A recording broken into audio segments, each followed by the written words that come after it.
Gone. Got it.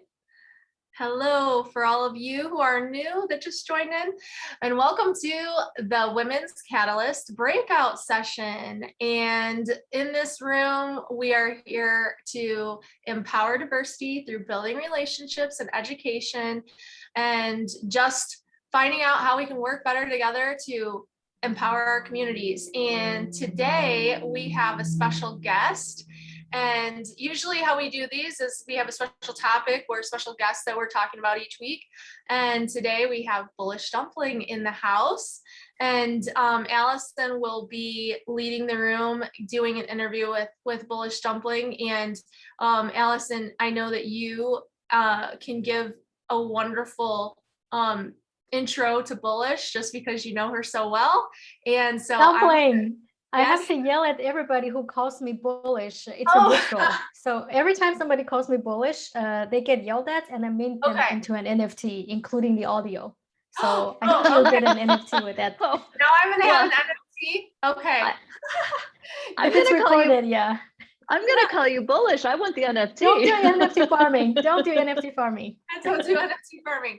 Okay, Bullish Dumpling. So I'm gonna pass it over to Allison. Just want to say, Joan, is that who just joined at the bottom? Just saying hello to the new people too. All right, cool. Go ahead, Allison. Thank you so much, Dana. So I am super excited to be here. I'm super excited for this conversation. I have been a fan and a follower of Dumpling for a long time. So it is a huge opportunity or a huge privilege and an honor for me to get to facilitate this interview. So let me start off with just a brief bit of background information about Dumpling for those of you who may not have met her already, but she is a Chinese community builder. She's built a Chinese speaking community within Cardano from scratch during the last 12 months. She's a Twitter space host, Dumpling Space, which is just an amazing place to be. The project she's hosted have included the CEO of Cardano Foundation, Maladex, Muesli Swap, Ergo, Claymates, and many others. She is definitely a no bullshit interviewer. I can attest to that firsthand. Some of her other guests have included WMT, DC Spark, Hosky, and Pawa. She is an opinion leader and an influencer on dumplings and Chinatown restaurants. And she is now the Catalyst Circle rep for the Cardano Foundation, and she is a Cardano ambassador. If you are not already following her, I highly recommend going to Twitter and following @BullishDumpling right away. So Dumpling, thank you so much for being here. It's really great to have this opportunity to interview you and introduce you to the community here and to anyone who might watch the recording later on our site. Thank you. Thank you, Allison, for sharing me as well. Always happy to do that.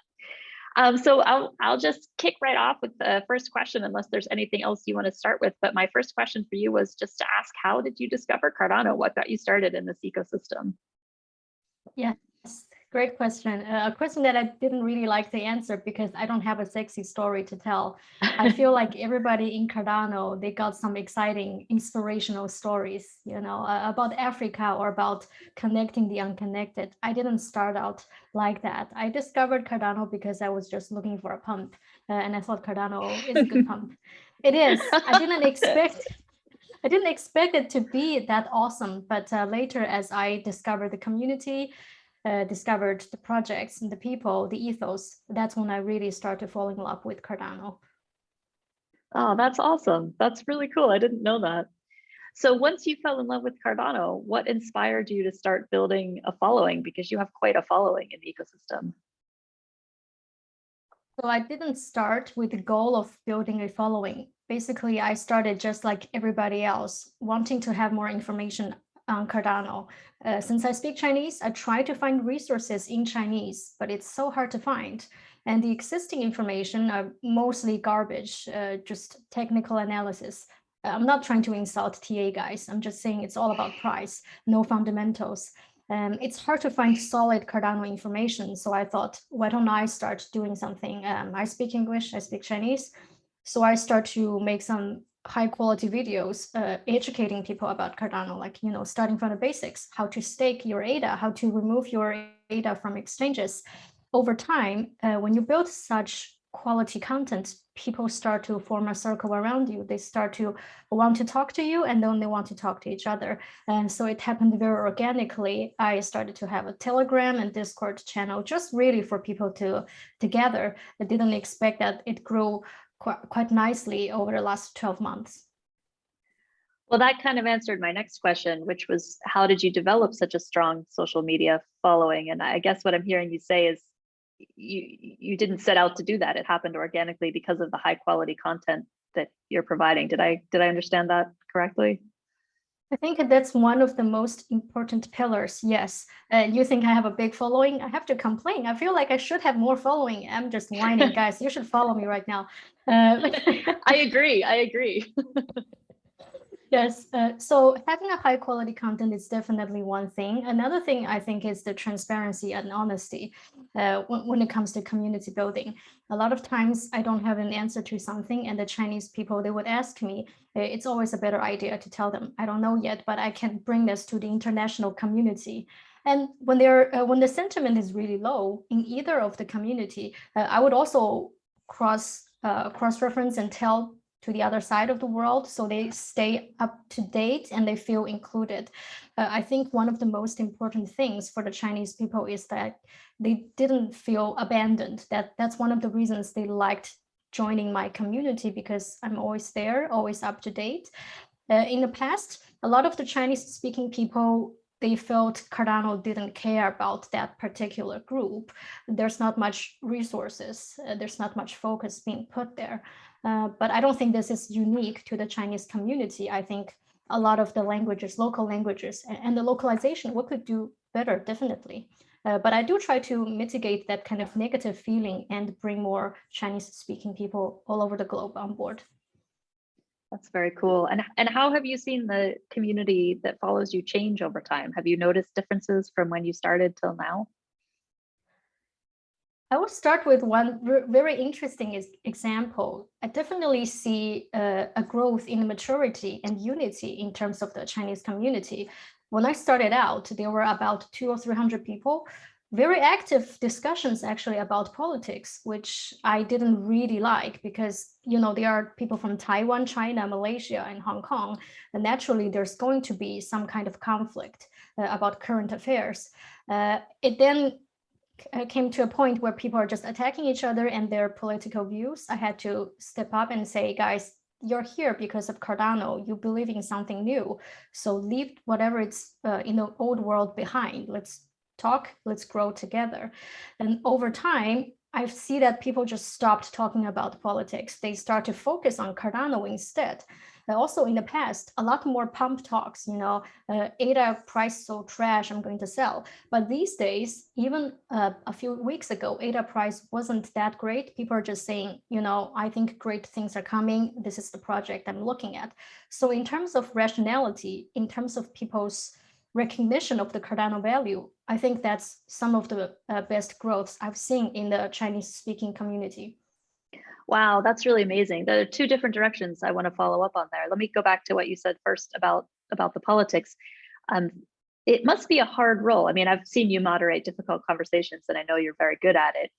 Talking about politics, and especially within the Chinese-speaking community, I would imagine would be very challenging. I mean, and I hear what you said, that you wanted to shift people away from talking about politics to talking about Cardano. But how much do you have to worry about the broader repercussions and the danger, quite honestly, of having a community that might be talking about politics? Now this is kind of dangerous to talk about. I hope this is a safe room. Nobody is tapping it is a safe room, but it's also recorded and will be public. So perhaps we should move on and talk about how we talked about the second question I wanted to follow up on was the price conversation, because that's been one of the things that has really struck me about the Catalyst community, is that the Catalyst community does not talk a lot about price. I think it's really interesting. We talk about what we're building, we talk about the technology, we have fights about culture and the right way of doing things, but we rarely talk about price.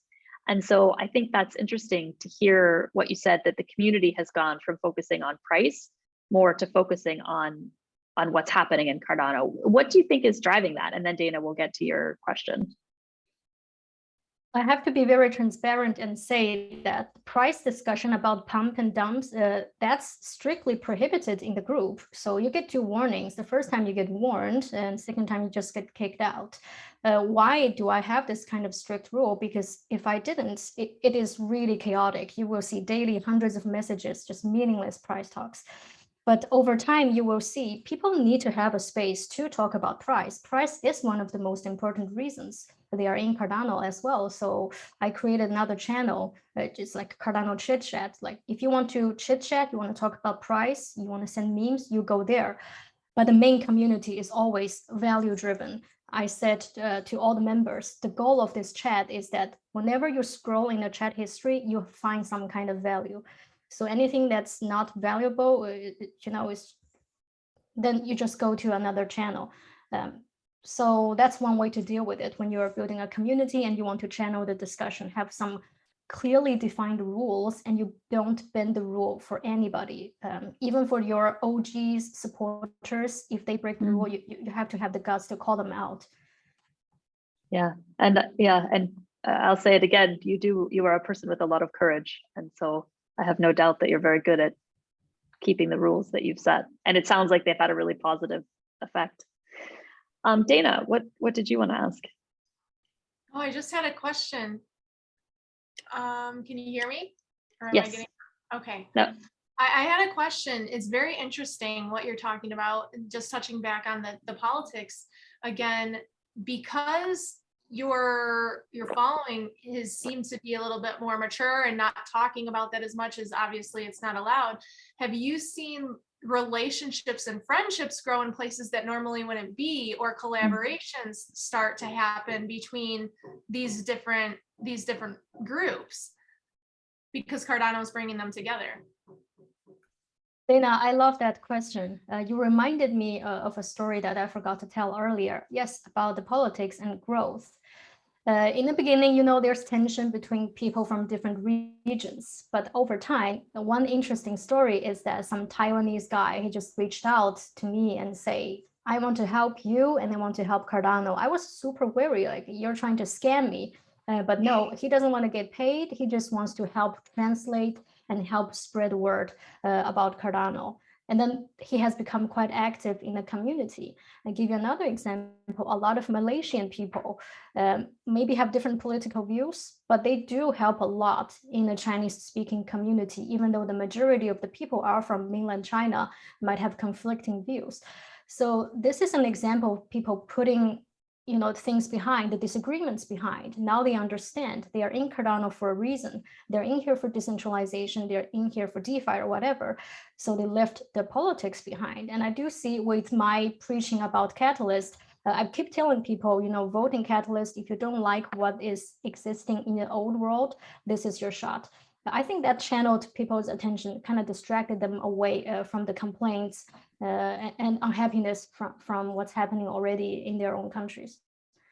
What would be interesting is that you start seeing proposals being put together with teams that are made up with these different groups within your following that normally wouldn't be teaming up. That's going to be awesome. I'm looking forward to that. Yeah, and actually that leads right into my next question, which, Dumpling, in addition to all of the other things that you've accomplished, you are also a funded proposer. So can you talk about the proposal that you had funded and what your experience of that was like? And then tell us if you have anything in the current fund. I think you do. My first ever funded proposal was also the first one that I wrote. It was called Cardano China Info Hub. The title just explains my intention at that time. I wanted to create a Chinese text database, like an info hub for people to check all the information there. I got funded. The process was pretty straightforward, except for one thing, was when I'm going to be spicy warning here. When I was reading the CA reviews, I was not very happy with many of them. It was not because they gave me bad ratings or anything. It just appeared that many of them didn't really read the proposal. They have some kind of cookie cutter or template of reading the proposal. And I thought, as a proposer myself, I felt I was unfairly being treated and being rated on. And I talked to some other proposers that was earlier in Fund 4. Many people had similar experience. Nevertheless, I got funded thanks to all the support in the community and the trust. But I would say, when we look at like VCs getting money from them, and then we look at getting money from Catalyst, I don't think it's all bad. If you want to get money from VCs, that kind of traditional funding ways, you need to have every single thing planned out, super straightforward, ready to go. With Catalyst, we're getting a lot of slack. I know a lot of proposers being funded, they don't have a perfect plan, and the community dared to put trust in them. So I think that's the beauty of Catalyst, a bit more adventurous, a bit more trusting.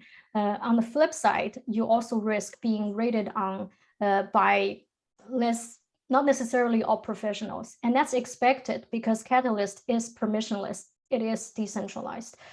So we're dealing with, pros and cons. But for my own personal experience, I have a lot to thank to all the people in Catalyst. That's how I was able to, carry on doing the channel, carry on managing the community. That was my income.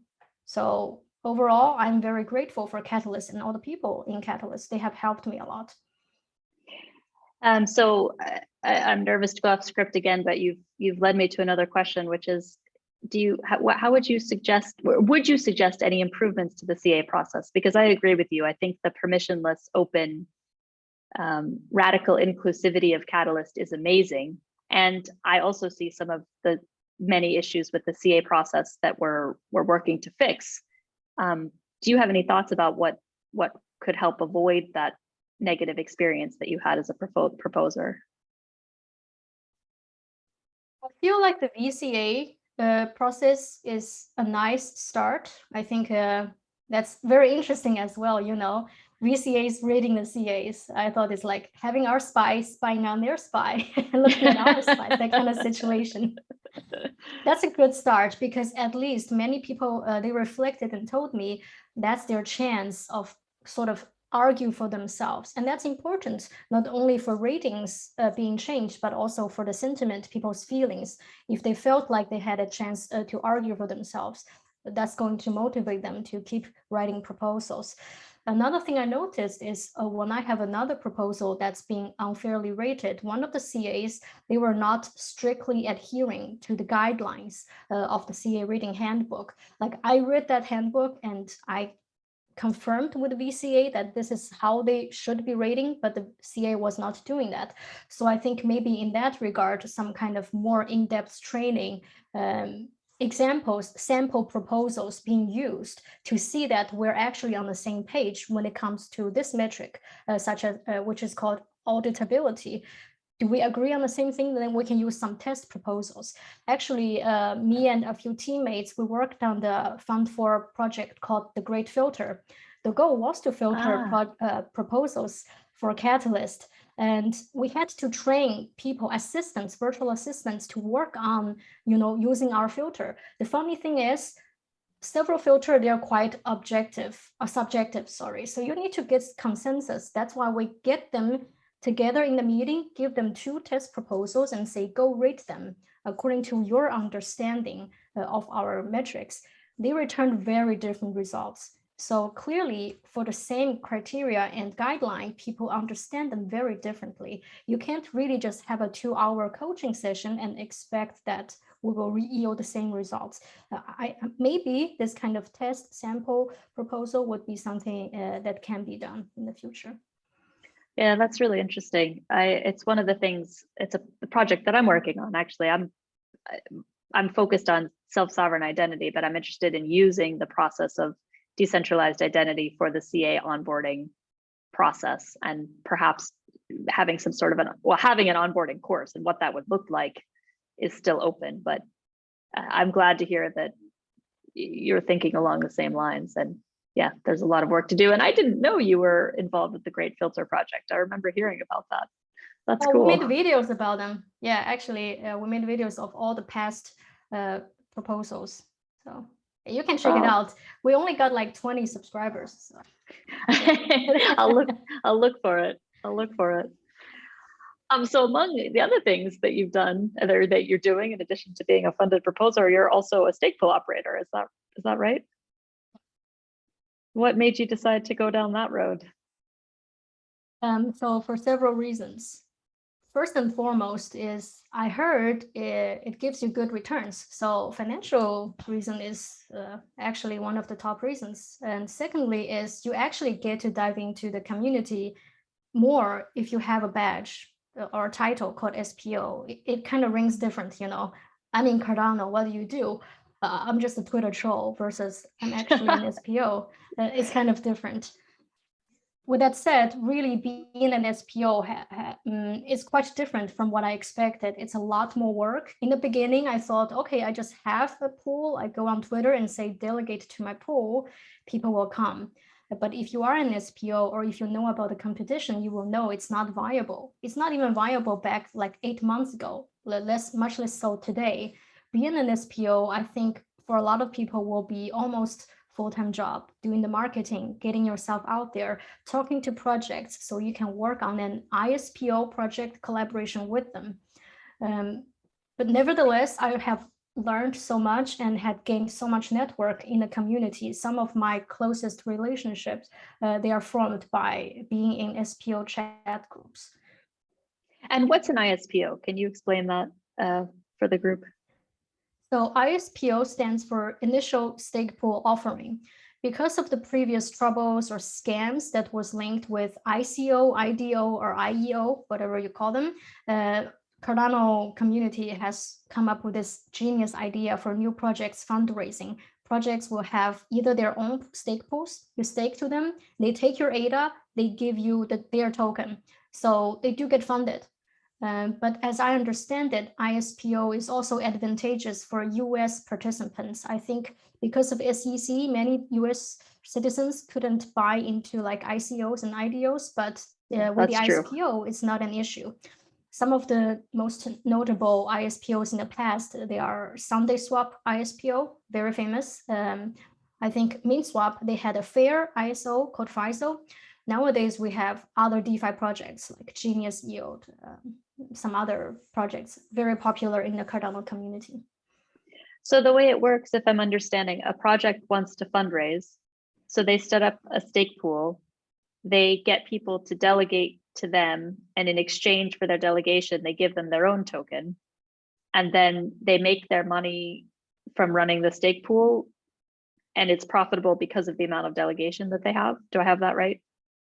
You have it almost right. I think that was the 1.0 version. The 2.0 version is kind of like SundaySwap. They didn't have their own stake pools. They worked with Cardano SPOs. SPOs were running the stake pool operation. So ISPO, I think, is a great idea because nowadays you will see that it's no longer just a fundraising mechanism. It has become a great marketing tool. You know, the SPOs themselves will do marketing for you for free. Yeah. That's a good deal. And what's the ticker for your stake pool? It's called FICA, F-I-K-A. F-I-K-A. Okay, thank you. And I think you already answered my question about the challenge. So the challenge isn't the technical side, it's the marketing side of things. Marketing is one of the biggest. I think it's the biggest challenge for SPOs. So many SPOs that I have talked to, they have said so many times that they are going to retire their pools because it's just not viable for them to continue the operation. There's no technical issue there. Rarely there would be some technical issues, but for most SPOs that I talk to, I think 8 out of 10 or 9 out of 10 would say is how do they get delegation and how do they retain the delegation? Because ISPOs will keep coming. If they're not in those projects, they will keep losing their delegation to new ISPOs. So you sort of never really have a stable income. That's one of the challenges for the SPOs. Oh, got it. Yeah, that's interesting because the ADA leaves to go to the stake pool where they're going to get the new tokens. Is that what happens? Yeah, exactly. Interesting. What do you think the solution is for that? And then Dana, I'll come to your question. I think they should all delegate to my pool. Good answer. I think they should all, like, at least we should remove ADA from Binance.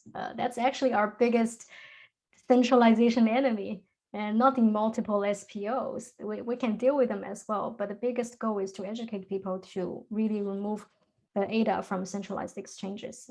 Many ways we can discuss. I don't want to turn this into SPO talk, so we can continue. Well, I have some more SPO questions for you actually, but Dana, what was on your mind? Oh no, I actually had an ISPO question, but if we're moving on, I'm totally cool with that too. No, Dana, go ahead. Okay. One of the things that was very confusing for me when Sunday Swap and Min Swap, and even I think Mel did one too, is that from my understanding, if you are delegating to an ISPO, your stake, you are basically saying for a certain amount of time, you are giving them 100% of the rewards, right?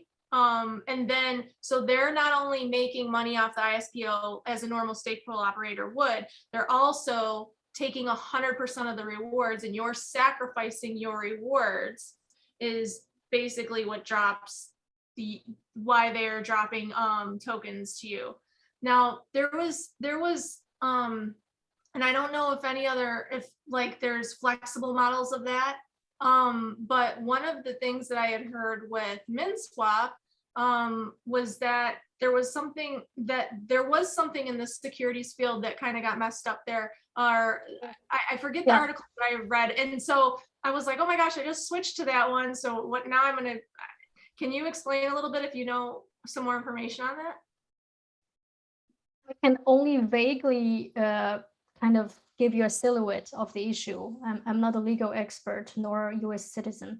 So Dana, the first point you mentioned about 100%, it's not necessarily all the time they take 100% of the rewards. They can be very flexible. Sometimes they say we have a 50% pool in which they will take 50% of the ADA rewards. You get 50% of your ADA rewards plus their tokens. So it's kind of customizable. I know Melodix has done this. And now in terms of the MinSwap situation, I believe that was a Twitter thread done by Dr. Timothy, one of the brilliant minds in Cardano DeFi, and also maybe a little bit of legal. He mentioned the way that MinSwap ran it could cause some SEC concerns because I believe MinSwap had a token sale, right? They sold for about 2 million ADA or $2 million US, and somehow I believe that's what Doctor meant, that the token sale has kind of contaminated or sort of tainted the nature of this ISPO. That's why it could have troubles with the SEC. And with that said, I have to correct myself. It was not Dr. Timothy. It was Mike Rogero, another really smart guy. So yeah, sorry, Mike. You guys kind of look similar, so I got to make sure. It's actually Mike.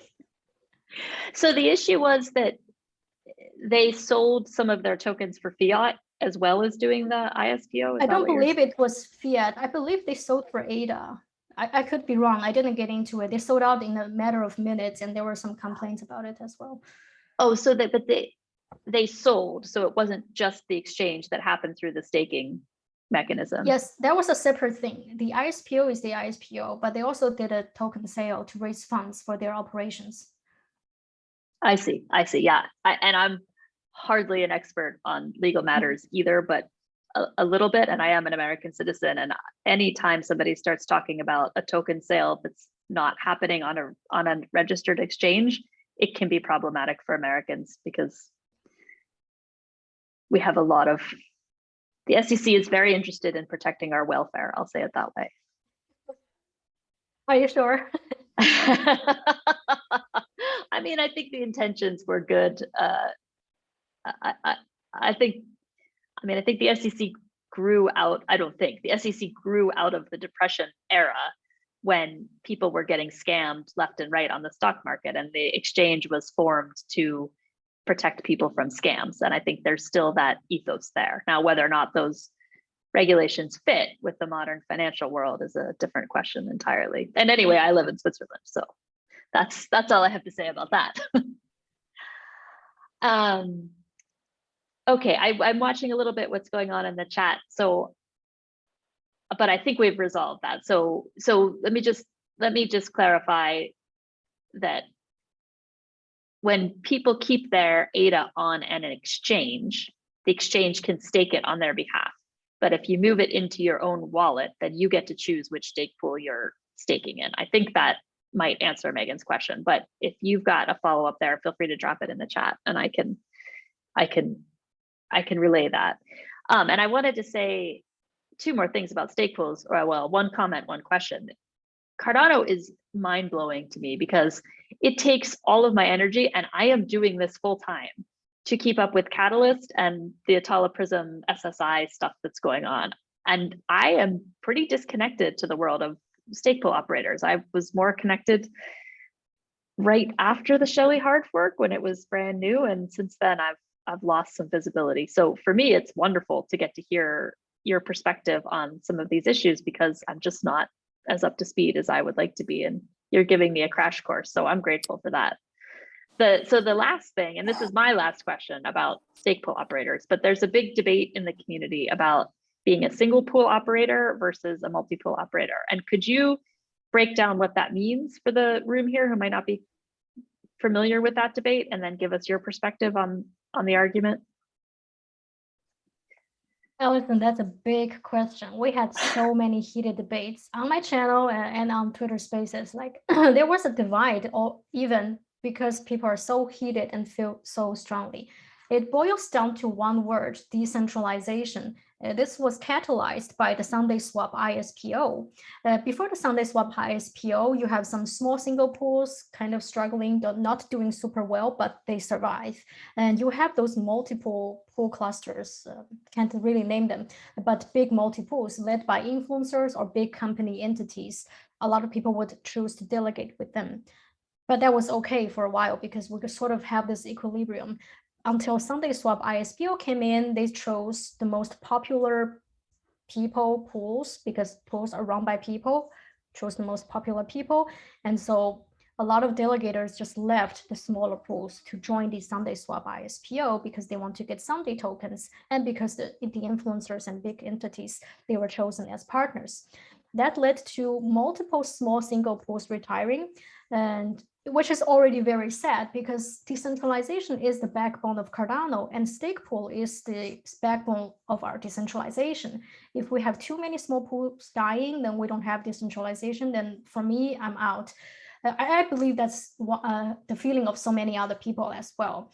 And to make matters a bit more emotional for many people, some of the pools retiring are very OGs, like people who are already back in the testnet days. Some African pools, that was heartbreaking for me. Some African pools retiring, saying they just couldn't keep up because of the dying of decentralization back then. The sentiment was really low. And so we had this debate. The debate was basically saying, should you be allowed to have multiple stake pools that are sucking, delegation from smaller pools? Or should you just say, no, guys, go to another pool. We are stake pool, single stake pool forever. Both sides have very compelling arguments. So you already know what the single pool operators are going to say, right? Single pool delegation is the best, most optimal for decentralization. But also multiple SPOs, they have good arguments. They say some of those guys, they are from very early days when Cardano was still very obscure. They did a lot of education. They brought a lot of people into Cardano who otherwise wouldn't have if they didn't have their YouTube channels teaching people how to buy ADA, how to stake ADA. In that sense, is it wrong to tell them like, okay, you have multiples, you're the bad guy, you're evil? I think it's a lot more nuanced than that. Unfortunately, because of the sentiment and seeing those small pool, your good people neighbor retiring their pools has brought a lot of discontent, sadness, and that's why we had those really strong debates. But after the Sunday Swap ISPO, actually Sunday Swap tried to mitigate this issue by saying we have a reverse ISPO to try to reverse the bad effects of centralizing all the delegation. They actually told people to delegate to a list of some 200 single pool or stake pools. I believe our decentralization coefficient or something called, it actually increased after that.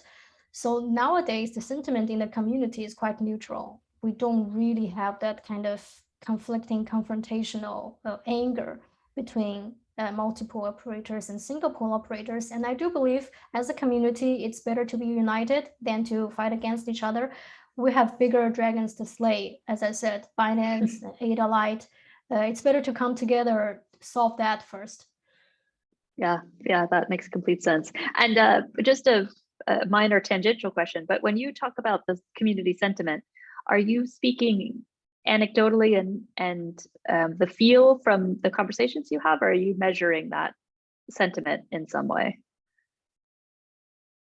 Great question. I think it's most qualitative because I spend over 10 hours a day on Twitter, very ashamed about that. So I read a lot of sentiments. Also in the Chinese community, you know, Chinese people are not necessarily the people who care the most about decentralization. But they even picked up on that and started to say, this is not okay. So for me, that's a huge red flag. I actually brought this up and wrote a tweet about it saying, sentiment update. This is what the Chinese community had said. It got a lot of emotional response as well. So you could see people were really having strong feelings about decentralization back then. Wow, that's interesting. And 10 hours a day on Twitter it helps to explain your following. I feel a bit less envious now that I know how much hard work you put into building that. And you run amazing spaces on Twitter. If anyone hasn't attended them, I highly recommend. Now that you're all following Dumpling, make sure you join her spaces. How do you decide whom to interview? And do you ever have trouble getting people to agree to join you once you pick a target? So the metric is very simple. If you're building on Cardano, or even if you're just in the Cardano ecosystem, you don't need to be a project. You could be a person of interest. If you're doing something interesting, intriguing, or even controversial, I would reach out and try to bring them on. It's not really limited to like DeFi projects, CNFT projects, or DAO. It's really, I want to be as exhaustive as possible because I'm trying to educate people about Cardano, so I can't really focus on one corner of Cardano.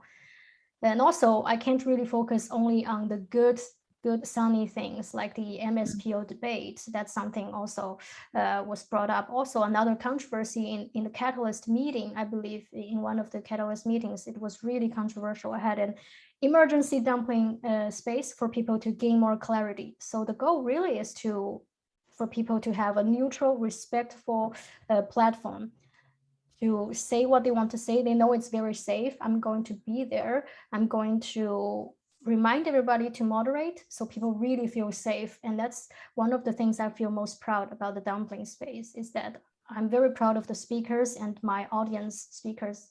They're all very respectful, very insightful, although my yelling from time to time might have contributed to that. Yes, you're a great moderator. Clarification question: did you mention MSPO or did you say ISPO? I see how this could be confusing. MSPO stands for multiple stake pool operators or multi-stake pool operators. ISPO, I stands for initial, and then stake pool offering. Thank you. Thank you for that clarification.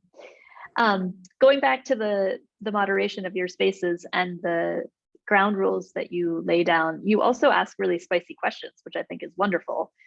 Is that ever difficult for you personally to find the courage to ask the tough questions?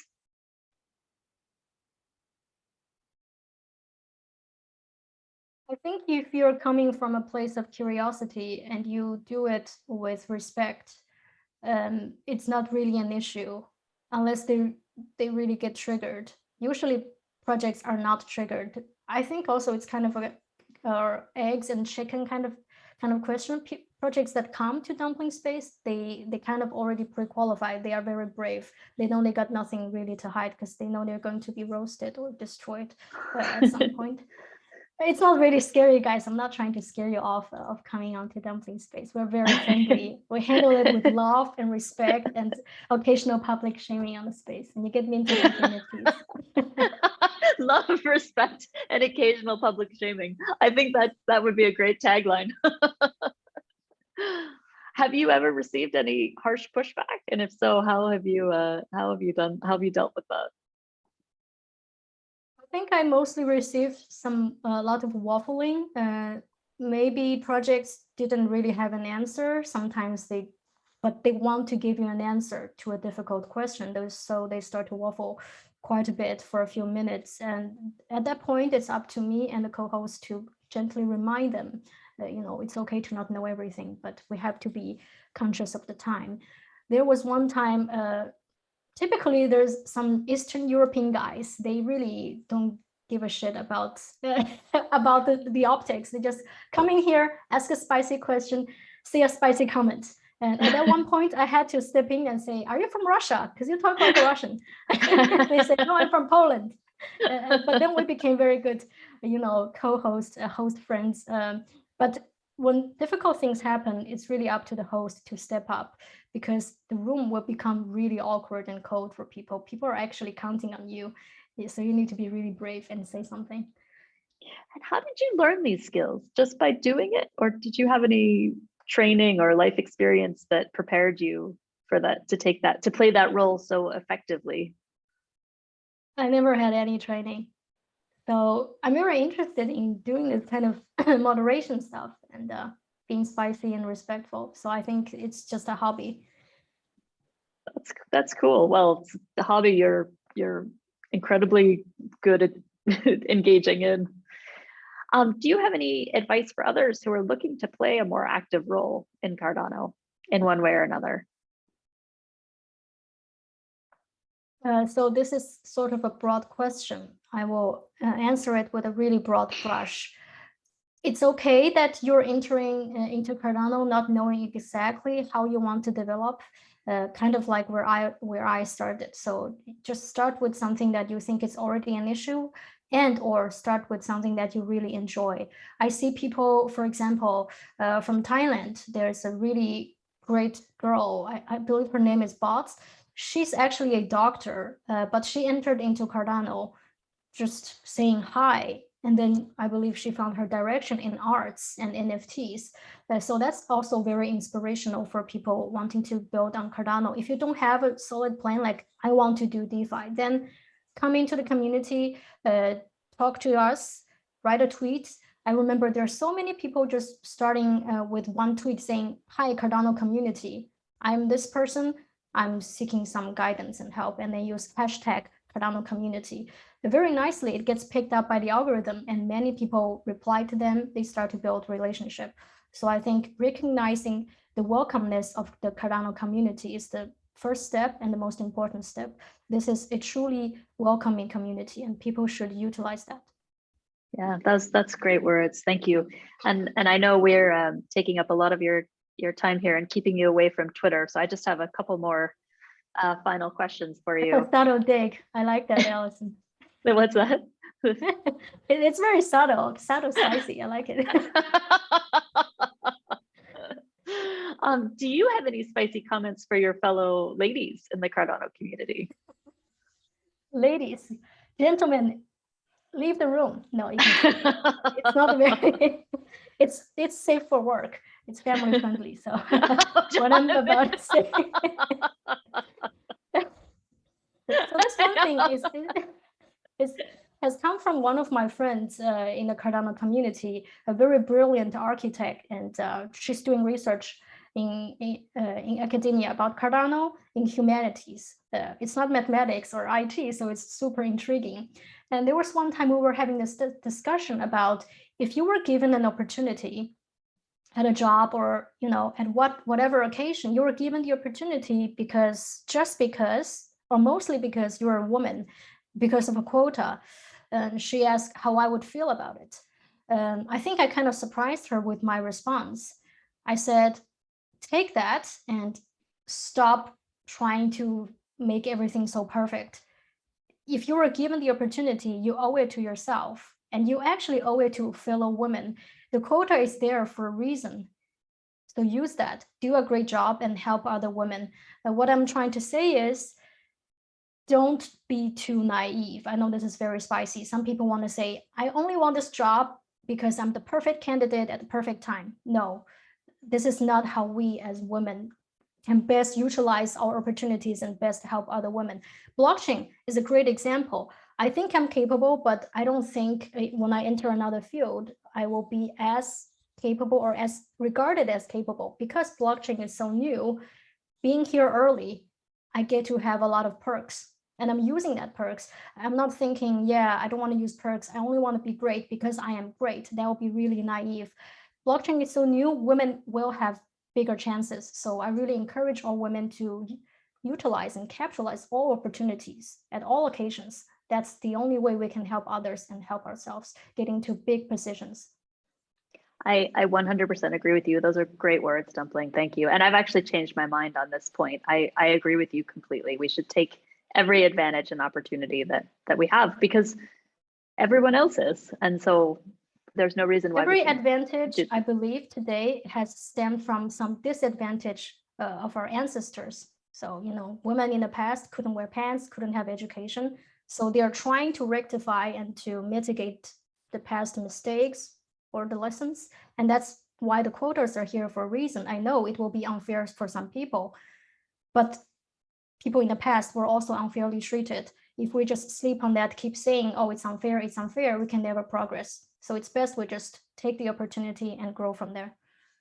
Yeah, I think that makes a lot of sense. Thank you. And the very last thing I wanted to ask you, after all of the wisdom and advice and perspective and insight you've shared, do you have any shout outs to any particular people who've helped you along the way? Yes, I think I could spend 10 minutes just reading about 300 people in the Cardano community, but I'll keep it brief and relevant to Catalyst people. So first and foremost is Allison, actually. She reached out to me, and she's the person who got me interested and subsequently into the Catalyst circle, representing Cardano Foundation in the circle, which is a very important role. So I owe a lot to her. I wasn't aware of that. So thank you, Allison, and thank you for all you do. I can see you do a lot here for the ladies and the gents here. I'm glad to see you back, Jonathan. You turn on your camera, pretending you're away. I know you're here all the time. So thank you, Allison. And actually, a lot of IOG people, Lena, Danny, Chris, Marek, so many people. Big shout outs to them. And Felix Weber. I think if you're in Catalyst, you're under his wing at some capacity. This guy is everywhere. He's the shadow. And he does look like the shadow when he's on camera. He's super cool, so supportive, also supportive to the ladies, grateful. And many people in the Ladies of Cardano Telegram group. I don't know if you ladies here are already in the group. When I started out in Cardano, that's when I first felt really welcome. Shweta and some other amazing ladies, they were just so supportive. Yeah, so me shout too, out to actually. all of them. Yeah, oh, shout out to Nadia. She's another great circle rep, also a woman. She's representing the CAs in Catalyst. So, okay, shout out to all the ladies here. Didn't expect we have so many people. Let me see your names. Dana, Juliana, Megan. Sorry, guys, I'm actually myopic. I can't really see from a distance, but shout out to all of you. Thank you for listening to me, and all the gentlemen here. Didn't expect you guys would come. Thank you for joining as well. Thank you so much, Dumpling. This has been amazing. Any last comments or anything else you wanted to say that we haven't covered? Oh yeah, go follow my Twitter. If you don't, I'm going to go yell at you. And you're all welcome to join my Twitter spaces. Can anybody drop the link of the Ladies of Cardano into the chat? If not, I can do that in a second. But I just wanted to say a huge thank you again, Dumpling, for taking so much time away from all of the many other things. I mean, and just to recap, so you're an ambassador to the Chinese community. You have a huge following of Chinese speaking people all over the world that you're educating about Cardano. You are a Cardano ambassador. You are a funded proposer. You're a stake pool operator. You host Dumpling spaces, and you are a Catalyst Circle V3 representative. And I'm sure you're doing a lot of other things for the community as well. That's an amazing breadth of activity. And I think you've shared a lot of wisdom and insights and wonderful stories tonight. So I just wanted to say thank you again. You've been an inspiration to me since I've first encountered you, and thank you for all that you do for the Cardano community around the world. And with that, I will wrap it up. And Dana, I'll turn it back to you for any closing words. Can I ask a question, technical question? I didn't have a chance to read all the nice chats. Is it possible to view them after the call ended, or they're gone? Yes, I can send you. There is a download history of the chat. Yes. You could send it to me. I appreciate that. Thank you. Also, guys, I have one final badge on my head. It's interesting for the ladies to know. I do make customized jewelry with gemstones like emerald, sapphire. The last client I had, I actually delivered it personally to Copenhagen. He is the voice actor of Hitman games. I made some nice rubies, natural ruby ear studs for his wife. So got to meet him in person. I do a lot of those customized jewelry stuff privately. So you can hit me up. Yeah, I do also engagement rings as well. Cool. That's amazing. How do we just slide into your DMs, or what is there? Slide into my DM. Just slide in. Perfect. That's amazing. Multi-talented, multifaceted, spicy. She has different spice levels, and we're just happy that she was able to be here. And thank you, Allison, for leading this amazing interview. For those of you who don't know, hey Session, I see you joined the room. Nice to see you. And Henry, we actually have a new Cardano Catalyst Cardano Women website that we launched a few weeks ago. For those of you who don't know, Juliana has been working on it, and it is just getting refined with every week. And so it looks great. For those of you that want to take a moment and go over there and take a look, we highly encourage it. It's just a resource hub for any women that you might know who want to know more about Cardano or want to know more about blockchain. We offer some resources there. And then there's also a list of all of any female who has a Catalyst proposal that wants to share. We host a list of the female proposers in a part of that website as well. So if you want to have one of your proposals be highlighted, please there's a contact section there that you can message, or I mean, if you're in this room, you can shoot us a note and we can get a hold of you. But there's a lot of resources, and it's drawing some attention, and it's a really great tool to use if we're in Twitter, or if we're, just out in the real world talking about Cardano and we're talking to women, to be able to shoot them that website address. So we thank you for being here.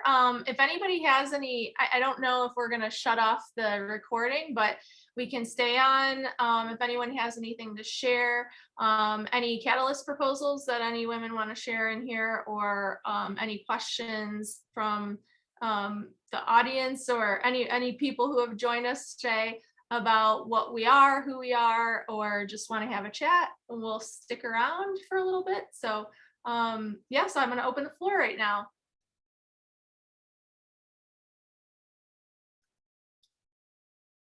Speak now or forever hold your peace.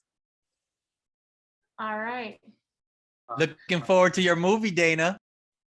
Oh yeah, thanks. So yes, actually, well, since you said it, I guess I'll share a little bit about. I personally have 2 Catalyst proposals out right now. I have one in the cross-chain collaboration challenge, and it's titled Cardano plus Ethereum life-saving NFTs. And basically the proposal is broken down to address the problem that there's a lack of cross-chain teams, resources, and ability for creatives to use NFTs to basically get their work out there. So we're doing a proof of concept. We've built a team that has both Ethereum and Cardano people in it. It was very scary at first to get everyone in the room together. Didn't really know what was going to happen after a few minutes of awkwardness. one person gives, and then the ideas started flowing, and it was a magical moment. And being able to utilize, the visibility strength of Ethereum plus the experience, and combine it with, the dependability and the talent of Cardano and our community. I just think it's another way to bring exposure and help with best practice sharing. And also just, we got to put down our maxi swords if we're going to fight this fight to get mass adoption. And so I think there's a misconception that, Cardano, we love Cardano, but there's a lot of people that don't even know we have NFTs yet. So when we take the strength of, when we combine our strengths with some chains that are doing really good things, and we're also doing some cross promotions. So you'll see Easter eggs of Ethereum projects in our NFTs. And those are projects that have big followings. So we're doing a lot of things like that for people who are going to hold Cardano and Ethereum parts of our series. There's going to be additional like golden tickets available through them. So we're really encouraging people to hold both. So you're going to have massive amounts of people who know about Ethereum, who hold Ethereum wallets, possibly opening up Cardano wallets in order to get both of these NFTs to get this special, access to the movie, walk on set, meet and greets with the cast and crew, flown in for live premieres, possibly some really cool, I wish I could tell you about a giveaway that's on a larger scale, but there's some really cool things happening. And it's even with Catalyst, some of our Ethereum people have open up wallets to help with the voting. So we're getting people in the know about what we're doing just because they want to support the project. So I think there's a way to, innovation is going to just spike once we start working together with other chains in a way that builds relationships. And the best way to do that is by building something together. So that's kind of what that one's about. And then we also have one in the onboarding challenge, and it's called the Fiat first hot wallet method, where we're going to be using, you're going to be able to buy a merch pack with Fiat, with cash, and it's going to come with a free NFT that's going to be dropped to a wallet that we're going to help you step-by-step open. And then it'll be dropped in once you put in a certain code. So we're helping to onboard people who maybe aren't even integrated into crypto yet. So those are two things that our team is working on. So you can check those out in those challenges. And yeah, any support on that front would be amazing. If anybody else wants to share any Catalyst proposals that they have, please go ahead. I know you all already heard me talking a lot, but I have to show my self-sovereign identity proposal because it's my baby. But I have a proposal I'm really excited about to bring SSI to Catalyst. So starting with the CA process and doing an onboarding course for CAs where they would use a decentralized ID to hold a verified credential that shows that they completed the onboarding course, and they would then use that credential when they sign into IdeaScale to start writing their reviews.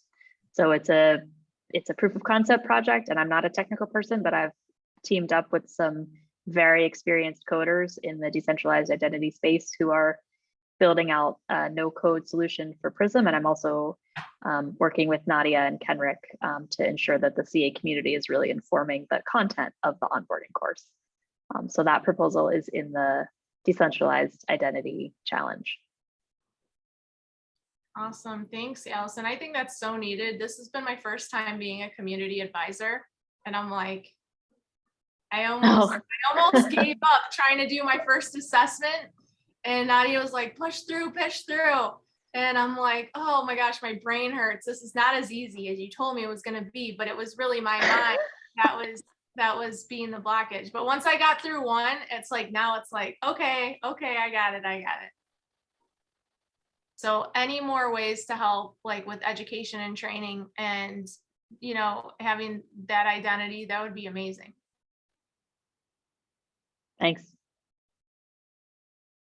Darlington's got his hand up. Oh, Darlington, there we go. I forgot about the hands. Go ahead. The hands. Yeah, Allison, actually, I'm quite interested in your project. One of the things we were funded for over at Lido Nation, and the relevance to this group, is the Cardano blockchain lab that we're establishing in Kenya.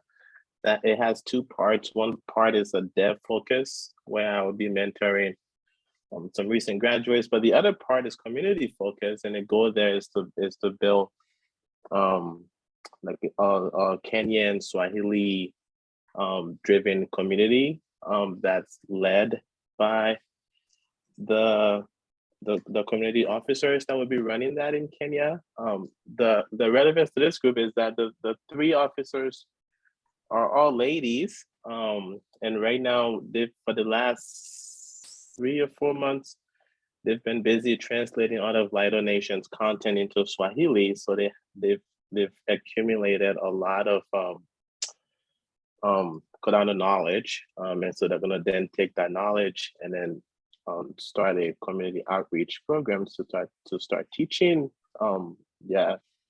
local community about Cardano. And I was thinking having some purpose-driven path for that work that relates to Catalyst, to have some kind of course that people can teach people. And then once you come out of that course, you will be able to jump into Catalyst and participate in the insight sharing, the community advising, and things like that. It gives people a nice little target to a nice little goal to aspire to, and the potential to earn some income, right? Once you start participating in Catalyst. So this DID thing sounds like a good pairing for that work. Yeah, I would love to talk with you more about that. You're not working with Angela by any chance, are you? No. We chatted briefly.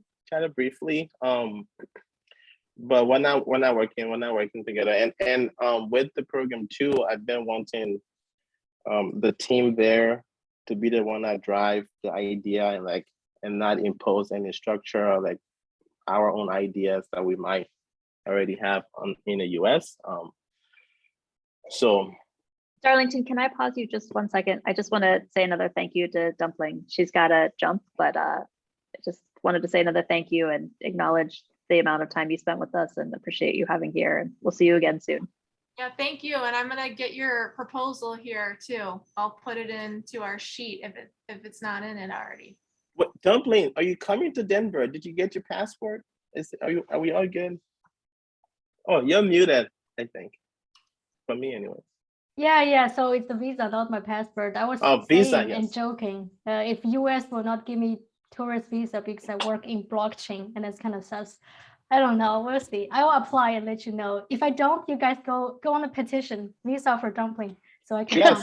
Yes. Thank you, guys. Have a nice evening. Bye, Dumpling. See you on Twitter. Bye. Bye. So Darlington, sorry to interrupt you there. It sounds like a really interesting project. I would definitely be interested to keep talking. Yeah, for sure. Yeah, and I don't. That's just it. I was just sharing that. We don't have any current proposal for that team in the current fund.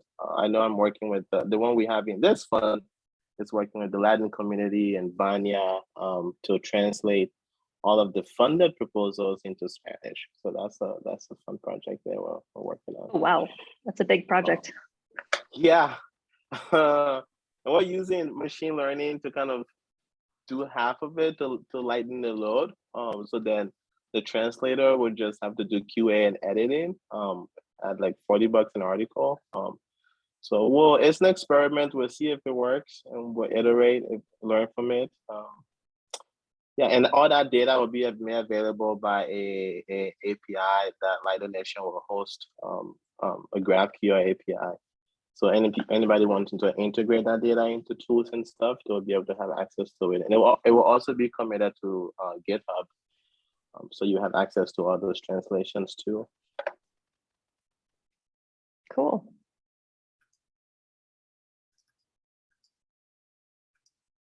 I think we've got a hand up from Satwik. Did I say your name right? Hi, everyone. Thanks so much for having me. It was a really, really amazing discussion. And I just wanted to talk to you guys about a project that I'm working on. I think Harsha has also joined us right now. So Harsha and I are building a project together where we're basically building a user-owned social media on Cardano, where wallets can follow each other. You can get notifications when a wallet that you're following makes a purchase or makes a sale. And you can also like, share, and comment on each other's NFTs. And it being user-owned basically means that when we get advertising revenue through a gamification system, it goes back to the users who use the social media. So that's basically the project that we're building. And essentially, like, we don't have any women on our development team, and we'd really like to sort of, rectify that. So that's why I'm reaching out to all of you. And I just posted about our project on the chat.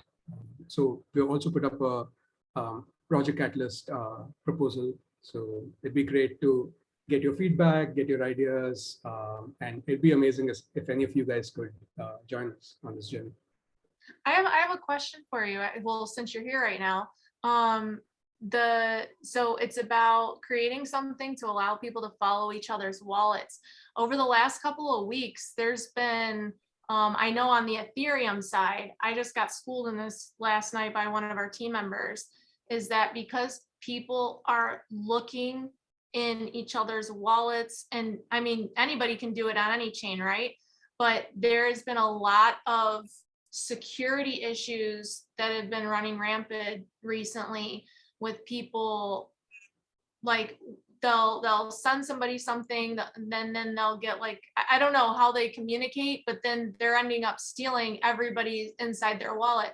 What are the security measures you guys are putting into place for, like, do you have to approve somebody to follow you to be their friend? I mean, that's like, you know what I mean? I'm just like, even myself, I've been thinking about, I need to open up a separate wallet to put some things in, and I'm not going to do any day-to-day business out of that wallet because I don't want people tracking my main wallet. You know what I mean? That's a really interesting point. To be honest, it's great that I can talk to you because we hadn't considered this. We were sort of approaching it from the other point of view, like where there are a lot of NFT scams that happen on Twitter, Facebook, and other places, like where you have no way to sort of verify whether a person who's selling an NFT really owns that NFT or not, or if it's just like a fake that they've once again minted and uploaded.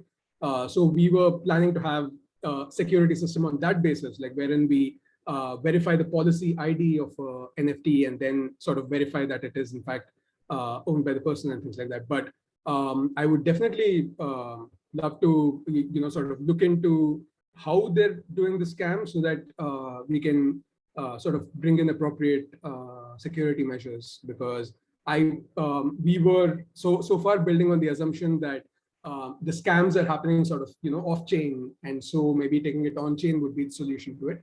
But if peeking into wallets is causing on-chain scams as well, like, then yeah, we definitely look into that. We have some very good developers, so I think the moment we flag this, like, they would be able to come up with solutions to this problem. But yeah, thanks for mentioning this. Oh, you're welcome. Thank you. Thanks for sharing your project, everyone. Jonathan. Hi. Yeah, thanks, Alison, for the interview, and that was really, really good, really well done. And yeah, great to have Dumpling here. So I've got 3 proposals in that touch on some of the things that have been said already. So one of them is the one that I'm passionate about, which is to do with bringing sustainable development goal tracking to stake pool operator charitable mission-driven pools. So where people are staking with mission-driven pools that are proclaiming a charitable benefit. I want to bring some transparency so that we can actually see which pools are actually giving to charities, and also bring some tracking to the community so we know what impact all our charitable giving is actually having in the world. So that's that first one on that link, the compliant enterprise staking. So last in Fund 7, I put one in for pretty much about retail stakers, delegators, but this one's more aimed at larger organizations who actually hold chunks of ADA themselves. So maybe successful projects already running on Cardano, how they can bring some corporate social responsibility, ESG type stuff, tracking to their projects. The second one is to do with Catalyst in collaboration with Catalyst Swarm. So Felix is joined me on this to try and bring together all the devs on Catalyst who don't really have teams to work with, who are struggling to find projects to work on, and vice versa, projects struggling to find teams. So just to try and bring together some project management and some potentially tax handling and keeping people up to date with their local laws around having verified income, because that can be a problem if you're trying to get rent or mortgages anywhere. So just try and create some infrastructure around creating a sustainable ecosystem for people who are entering into our space that's a bit more Wild West than, than ratified. And the third one is proof of authenticity of NFTs. So that sort of touches along with your one, Satwik, which is to do with just making sure that NFTs actually have some kind of track back to a verified organization who's actually saying, yes, this project, this policy ID is legit and is issuing these NFTs. I'm not the lead on that project, but we're collaborating on it as well. So nice to see all these cross collaborations and touchings on in every room. It's great. Yeah, I actually, have you ever heard of NFT Rescue Foundation? No, I don't know that one. So they're on Cardano. And actually he's a official 501c3, and he's doing that on the NFT side of verifying, making sure that when people say that they have a charity attached to their NFT, like they're actually doing the work behind that and putting their stamp of approval on stuff. So I don't know. I'll put his Twitter handle in the chat here, but they deal with like a lot of, he has two entities. He has the nonprofit and then the for-profit, because he's connected with a lot of like real life fine art collectors. And so being able to understand, he's helping to, when people at the end of the year want to donate for tax write-offs, there's all these different people now saying that they're attached to charities. So he's actually vetting all these things out. So, and he's figured out a way how to do that. So I'll put his link to his Twitter in the chat here for you. Thank you. That touches on two projects at the same time. Perfect. Session. Hey, what's up, guys? I was trying to chill, but since everyone else is pitching, here I go. Megan called me out in the main room. But anyway, I'm very aggressive. So yeah, so we're building a music platform on Cardano.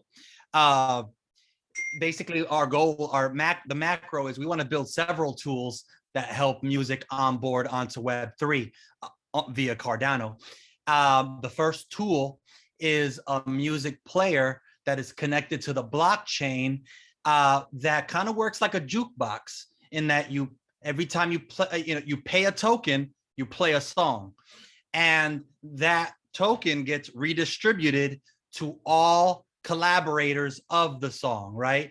Via the smart contract. So every time I press play, every single collaborator of that song gets paid their fair share immediately, automated royalties. And so I've already started talking to major record labels about this tool, because when I say record label, I don't mean just the majors or just the corporations. It's anyone, even independent artists that want to spring up their own record label.